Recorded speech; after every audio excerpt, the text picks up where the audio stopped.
The voice of the Spirit. Then he said, "Go out and stand on the mountain before the Lord." And behold, the Lord passed by, and a great and strong wind tore into the mountains and brought the rocks in pieces before the Lord. But the Lord was not in the wind. And after the wind, an earthquake, but the Lord was not in the earthquake. And after the earthquake, a fire, but the Lord was not in the fire. And after the fire, a still small voice. 1 Kings 19:11 and 12. Those who love God with all their hearts desire and seek His voice. God's voice to men comes in fascinating ways. It must be recognized that God works in mysterious ways, but He is not mystical by nature. God's voice occurs in an amazing practical way. Obviously, supernatural moments are recorded in the Bible with some individuals who receive a voice message calling their attention to His glorious plan. The list is marked and recorded by both male and females. People who love God and others simply pagans. It is distinguished because it manifests changes in revelation of His perfect will.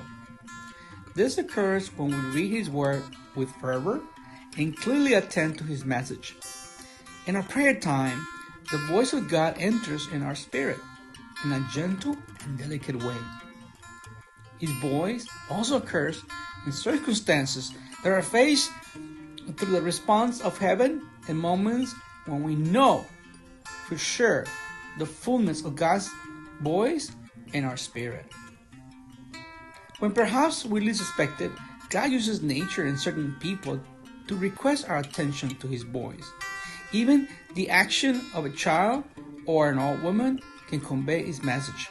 He also uses dreams, visions, wonders, and miracles that speak to our lives.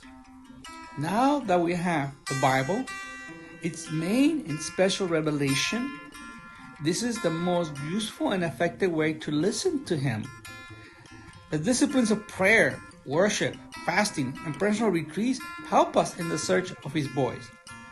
He is the person of the Holy Spirit who speaks to our spirit. The prophet Elijah experienced that quiet voice of God. The preamble was powerful wind that broke mountains and broke rocks, and the earthquake, then a fire.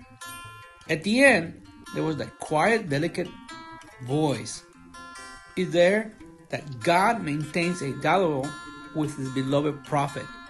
God allows winds and natural forces to anticipate His voice to His beloved people.